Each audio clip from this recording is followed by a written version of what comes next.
Bismillahirrahmanirrahim. Assalamualaikum warahmatullahi wabarakatuh. Allahumma sholli ala Sayyidina Muhammad wa ala ali Sayyidina Muhammad. Halo teman-teman pendengar yang saya cintai dimanapun kalian berada.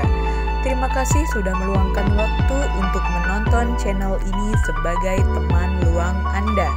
Semoga apa yang disampaikan dalam channel ini dapat memberikan manfaat bagi teman-teman semua.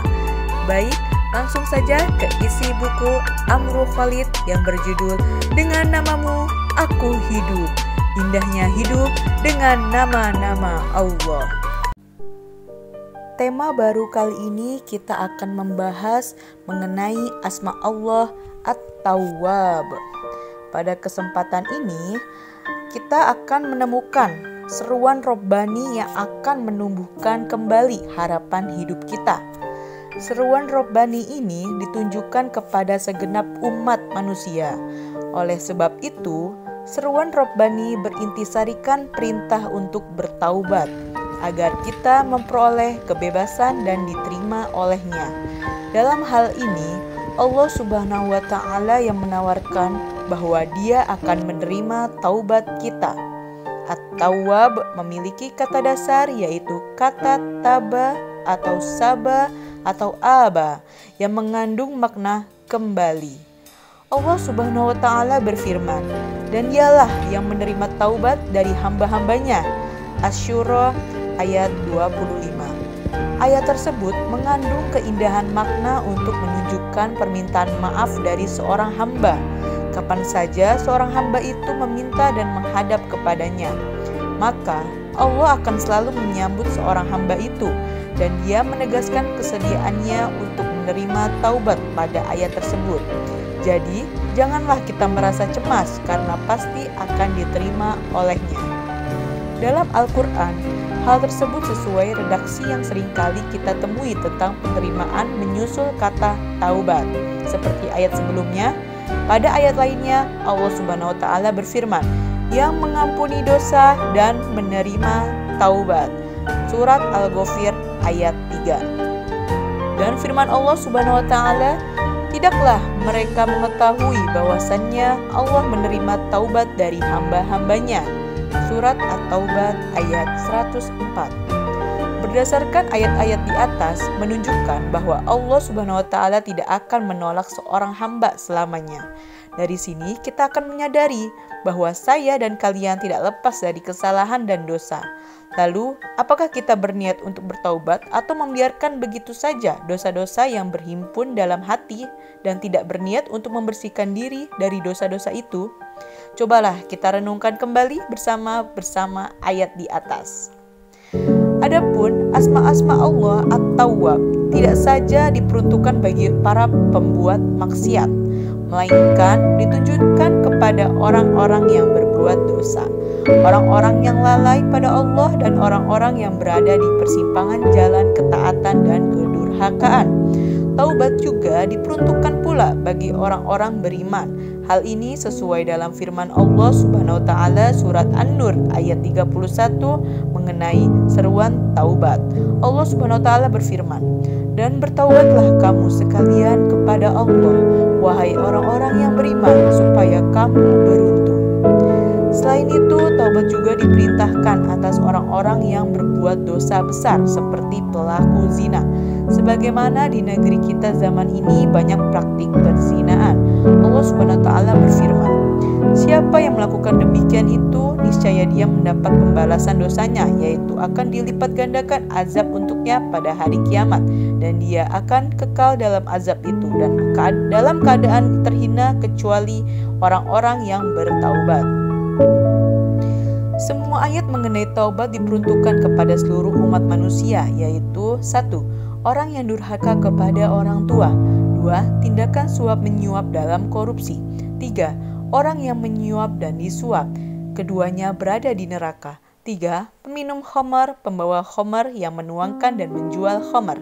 Yang keempat, kewajiban yang utama di antara mereka untuk bertaubat adalah orang yang meninggalkan sholat, sebab di sana ada neraka yang disebut sakor, yang disediakan bagi orang-orang yang meninggalkan sholat. termasuk orang yang lalai dalam melaksanakan sholat 5 waktu. 5. Para hartawan dan miliarder yang kekayaannya tidak disedekahkan. 6. Para polisi dan aparat berwajib yang melakukan tindakan sewenang-wenang terhadap orang lain. Bukankah kita menyadari bahwa orang yang paling berat siksaannya di akhirat adalah mereka yang paling berat perlakuannya sewenang-wenang kepada sesama manusia? 7. Orang yang mengambil harta anak yatim. Semua itu membutuhkan taubat. Jika saja kita mampu meninggalkan dosa-dosa besar, tetapi ribuan dosa kecil yang kita perbuat setiap hari pun menjadikan kita merasa butuh kepada taubat, bukankah begitu? Demikian pula halnya dengan orang-orang yang lalai pada Allah Subhanahu wa taala, tentu akan selalu melihat dirinya sebagai manusia paling mulia. Nauzubillah min zalik.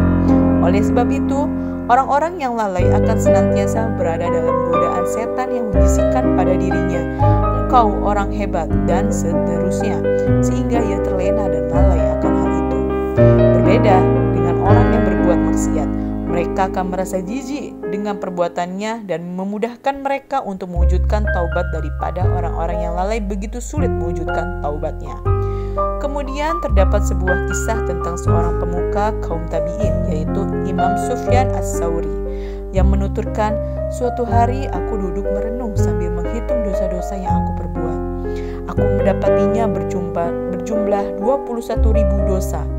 Aku berkata pada diri sendiri, engkau akan berjumpa dengan Tuhanmu dengan 21.000 dosa.